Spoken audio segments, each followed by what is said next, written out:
É de vital importância descobrir, antes de tudo, que existe uma voz em sua cabeça, que se entrega à conversa interna na maior parte do tempo. E para muitas pessoas é interessante o suficiente que a conversa interna nem sempre é negativa. Mas para muitas pessoas, a conversa interna é mais negativa do que positiva. Um bom evento que aconteceu ontem, como uma reunião agradável ou um belo pôr do sol, pode ser lembrado hoje como algo positivo.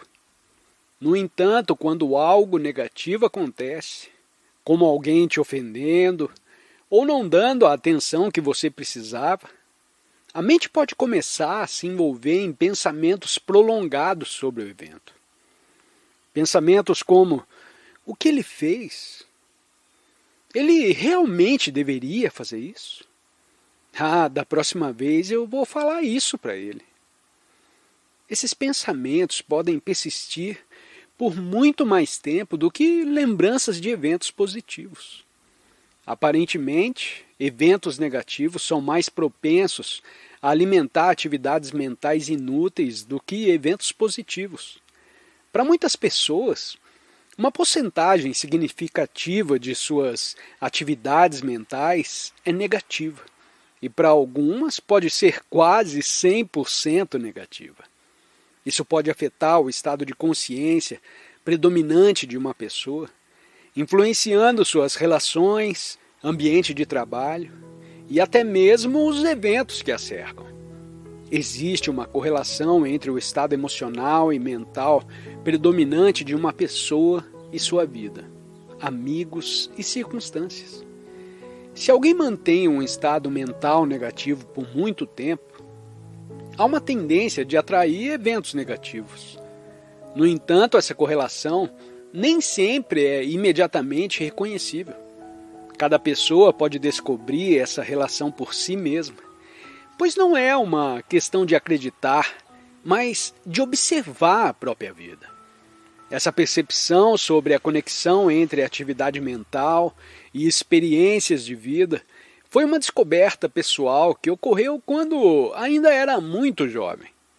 Encontrei um livro quando tinha 17 anos, deixado por alguém, e ali li pela primeira vez sobre a mente humana. Foi então que percebi, pela primeira vez, que minha mente era predominantemente negativa. Minha infância foi marcada por muita infelicidade, e o condicionamento inicial da minha vida era refletido nas contínuas reflexões negativas da minha mente. Sempre que algo ruim acontecia, uma frase recorrente em minha mente reforçava a ideia de que coisas ruins sempre aconteciam comigo. Essa descoberta inicial sobre a natureza predominante da atividade mental negativa foi crucial. A conversa contínua na minha cabeça não era considerada nem chamada de estado humano normal. Embora não seja possível abolir o pensamento, a questão é se há consciência por trás desse pensamento. Tornar-se consciente de se envolver ou ficar preso a essa atividade mental inútil e vital. Ao se tornar consciente, é possível perceber certos padrões de pensamentos que se repetem na mente, padrões que podem ser mais facilmente observados em outras pessoas. Por exemplo, durante as reuniões familiares, como o jantar de ação de graças, você pode notar que alguns familiares sempre expressam os mesmos julgamentos negativos, repetindo as mesmas palavras e atitudes ano após ano. Essa consciência é fundamental para se desvincular desses padrões de pensamentos prejudiciais. É a mesma coisa que você ouvirá novamente na próxima semana quando for procurá-los. É mais fácil perceber como os outros são repetitivos.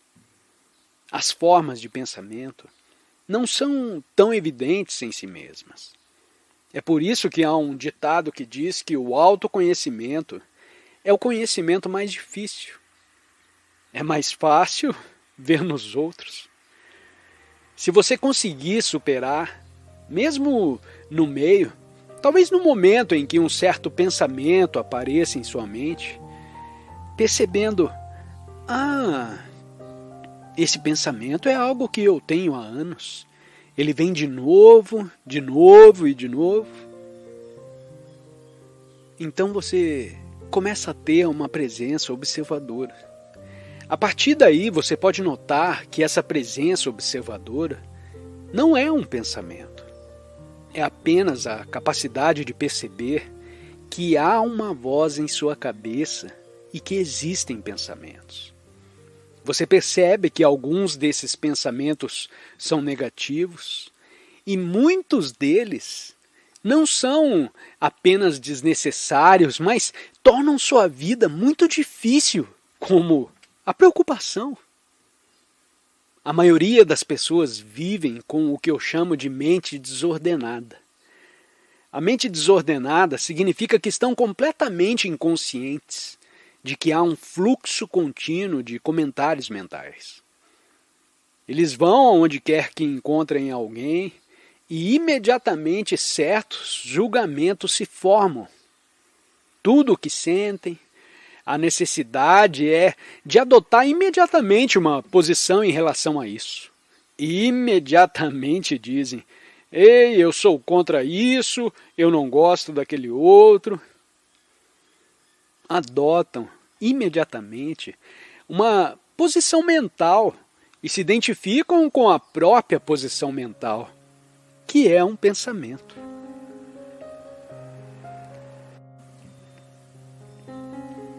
Aqui estão algumas dicas práticas para que você não se distraia muito enquanto chama mais a sua atenção profundamente. Enquanto estiver aqui, leve sua atenção mais profundamente para o ser ou para a atenção em si. Puramente prático. Não ligue a TV no seu quarto.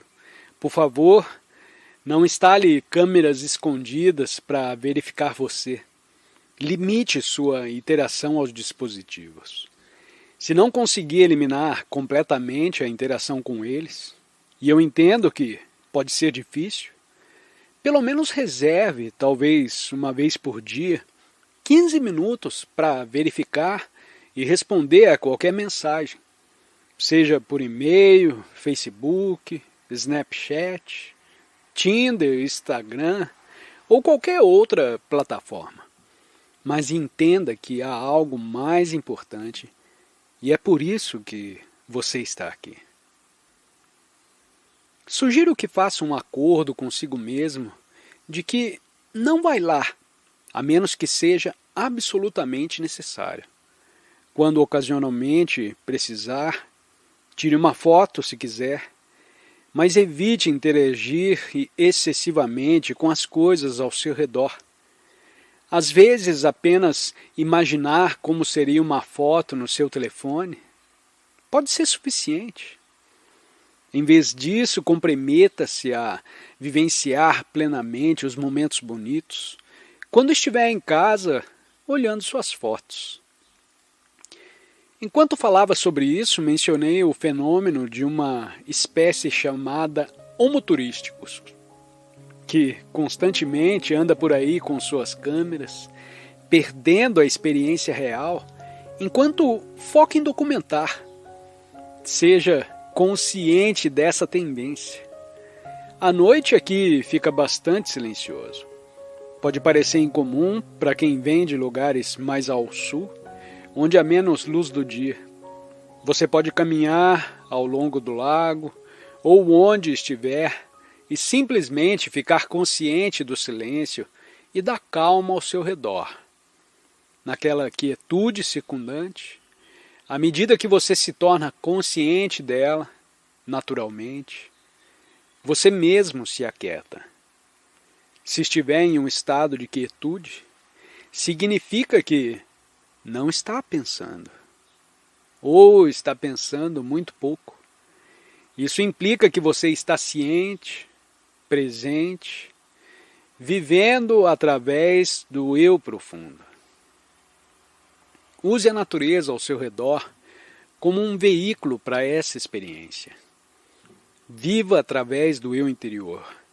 Durante o dia, ao caminhar e encontrar muitos turistas, durante esse fim de semana prolongado no Canadá, aceite e pratique a bela espiritualidade da aceitação do momento, incluindo a presença dos turistas.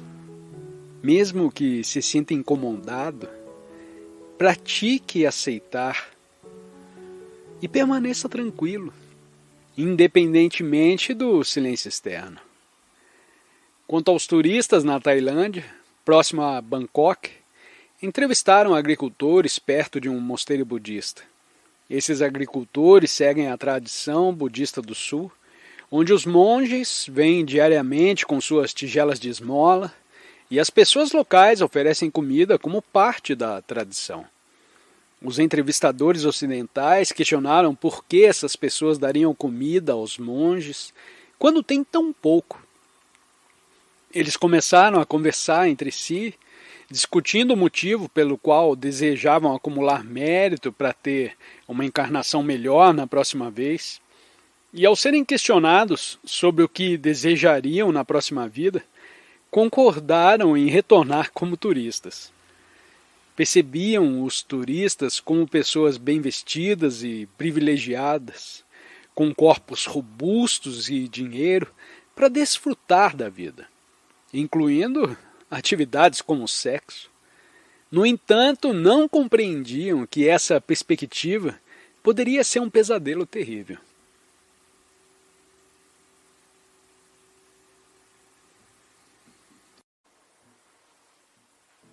Especialmente agora que estamos sendo confrontados coletivamente com várias manifestações de adversidade, e ainda não é o fim, felizmente, ainda não é o fim, há mais por vir, e é isso que dá a você essa dimensão, a dimensão desperta. É aqui que você encontra a resiliência para viver em tempos difíceis.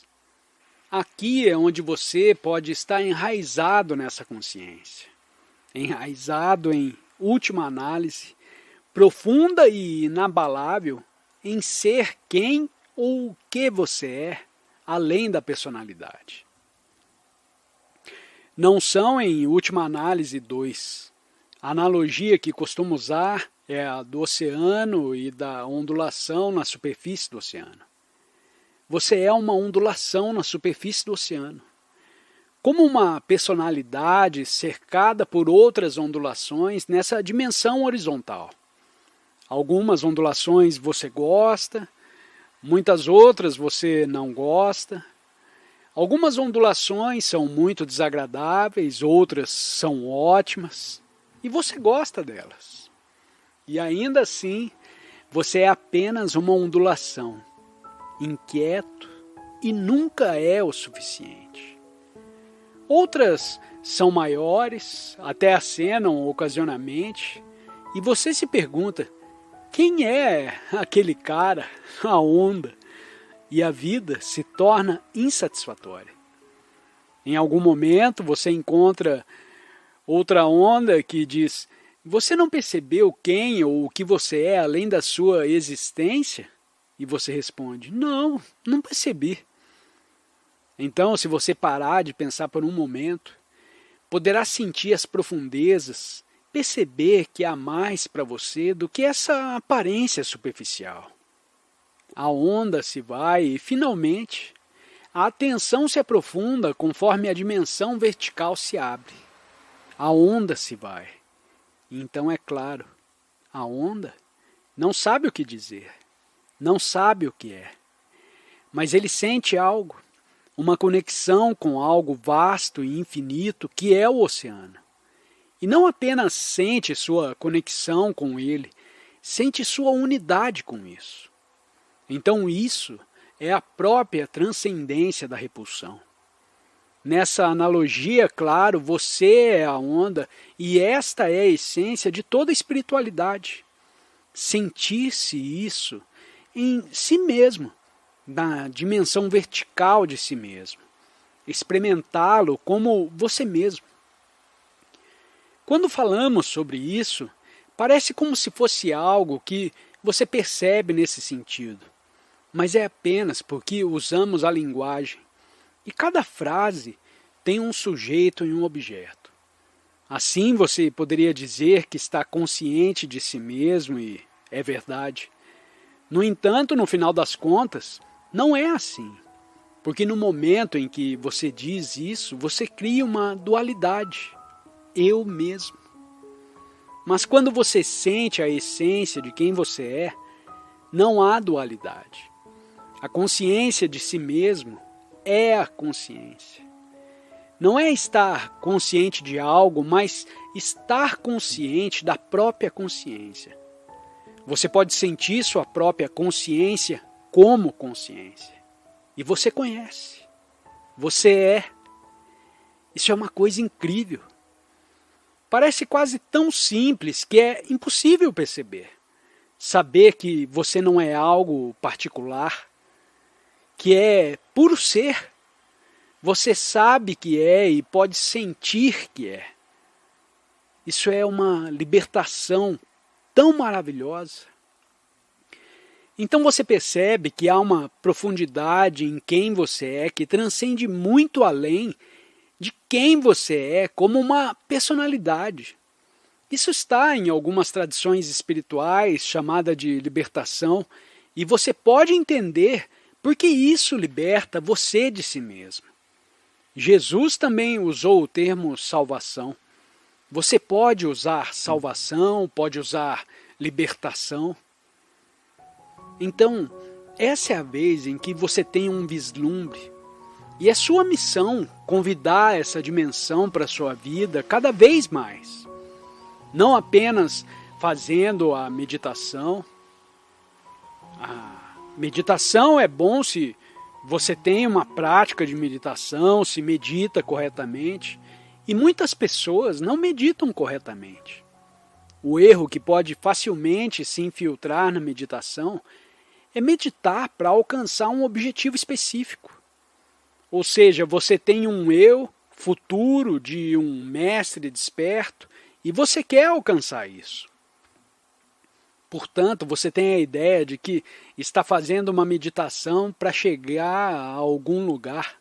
E isso é tudo. É muito difícil se livrar desse padrão mental, porque em todos os lugares em que ele opera, você sempre faz algo a fim de alcançar algo. E para conseguir algo, através do seu fazer, você precisa de tempo. Até mesmo para fazer uma xícara de chá, você precisa de tempo. Essa ideia de fazer pode facilmente entrar na ideia de meditar. Então você está fazendo isso para chegar a algum lugar. Você traz o tempo futuro para a sua meditação inconscientemente, sem saber disso. A verdadeira meditação não é um fazer, mas a realização do ser. E não há tempo em ser. Outros ensinamentos espirituais, como os de Byron Katie, também se baseiam na negação da realidade da história pessoal. Ao questionar a veracidade de nossas crenças e pensamentos, podemos liberar o poder que atribuímos a essas histórias, abrindo espaço para uma compreensão mais clara e libertadora da realidade. Então você pode levá-lo para o mesmo lugar onde o Dalai Lama não sabe. É uma coisa maravilhosa se você puder entrar nesse não saber, mas é apenas não saber do ponto de vista da mente conceitual. Você está realmente conectado com uma inteligência mais profunda e incondicionada.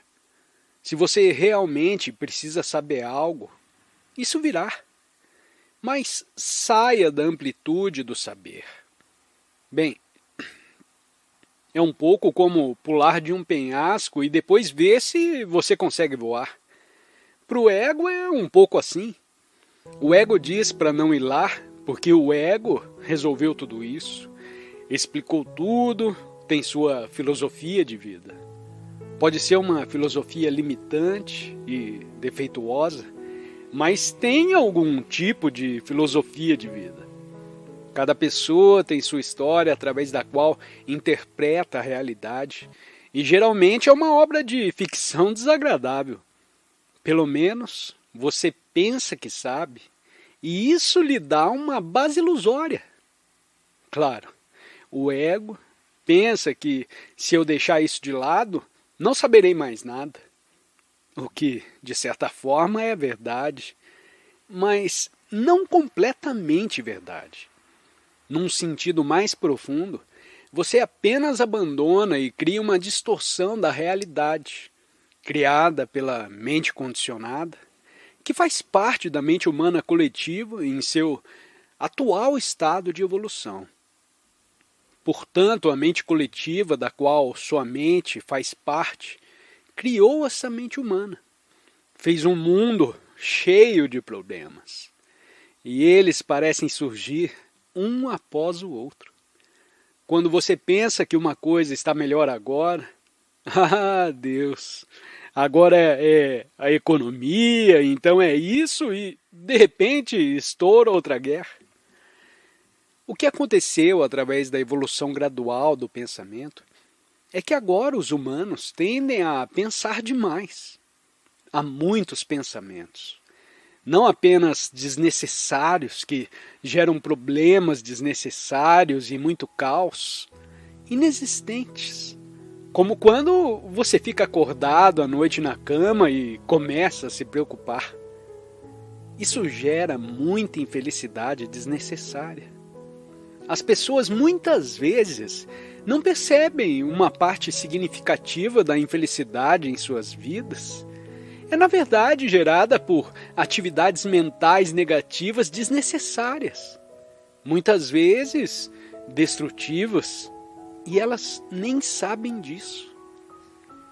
A atenção plena é, antes de tudo, descobrir o simples fato de que há uma voz em sua cabeça que comenta continuamente sobre sua vida ou sobre o que está acontecendo ao seu redor. Isso é o que chamamos de conversa comigo mesmo. Todo mundo sabe o que é a conversa consigo mesmo na cabeça. Você fala consigo mesmo. Às vezes você fala consigo mesmo na primeira pessoa. Algumas pessoas falam consigo mesmas na segunda pessoa. Então você pode ficar irritado consigo mesmo, e então diz que não deveria ter feito isso. E então você tem um outro pensamento e diz, sim, mas eu não pude evitar. E você pode até receber uma terceira voz nisso, e no que quer que isso diga. Porque não posso sair de mim mesmo. Falar que isso também é conversa pessoal. Mas é incrível. A primeira coisa que chamo de primeiro despertar, o despertar espiritual, é algo muito básico e muito simples. É uma descoberta de que há uma voz em sua cabeça que sempre fala com você, principalmente em silêncio. Se você fala em voz alta e não há ninguém por perto, então você é considerado louco. Mas na verdade, a maioria das pessoas tem isso dentro de suas cabeças e não é considerado louco. É considerado normal. Mas não há uma diferença tão grande entre os dois. Às vezes, quando você ouve, pode haver um homem andando na rua e resmungando e você diz, esse é realmente louco. Mas pode ser que você esteja fazendo o mesmo, só que não está em voz alta, está na sua cabeça. Ah, por que eu não deveria ter feito isso? Eu deveria ter falado isso. Ah, porque eu não disse isso. Da próxima vez que ele fizer isso, eu vou falar isso, isso e aquele outro. Eu pareço exatamente como sou. E isso continua. Ou você fica acordado à noite e começa a se preocupar.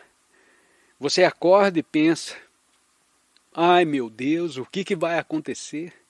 E se isso não funcionar? E se der errado? E se ele fizer isso ou aquela outra coisa? E aí você entra nisso. Você é atraído. Um pensamento leva a outro pensamento e a outro pensamento. Então, o corpo não consegue distinguir entre realidade real, um evento que está acontecendo na vida real, e o que sua mente está dizendo. Então, quando você tem pensamentos de medo, o corpo reage a cada pensamento de medo. Mas isso é uma emoção, e o corpo reage com uma emoção. A emoção que você sente em seu corpo, o corpo não consegue distinguir entre um evento real e um pensamento. Então, quando você tem pensamentos de medo, as emoções que você sente são as emoções que dizem: ei, eu estou em perigo, há um perigo real aqui. Então você sente a emoção do medo, a ansiedade, você se sente agitado e não é só desagradável. Se você se entregar a esse tipo de pensamento destrutivo, disfuncional e inútil, ano após ano, tem seu efeito no corpo e diminui a capacidade do corpo de ter energia para combater doenças.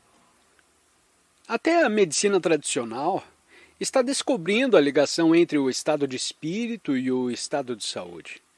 Gradualmente estamos vendo que no passado eles negavam completamente. Eles apenas olhavam para o corpo e não para a totalidade do corpo. Mesmo dentro do corpo, eles apenas olhavam para um sintoma específico. O que há de errado com esse órgão específico? Você tem, claro, na medicina tradicional, especialistas, um especialista no fígado, nisso e naquilo, mas não levam em conta a totalidade do corpo.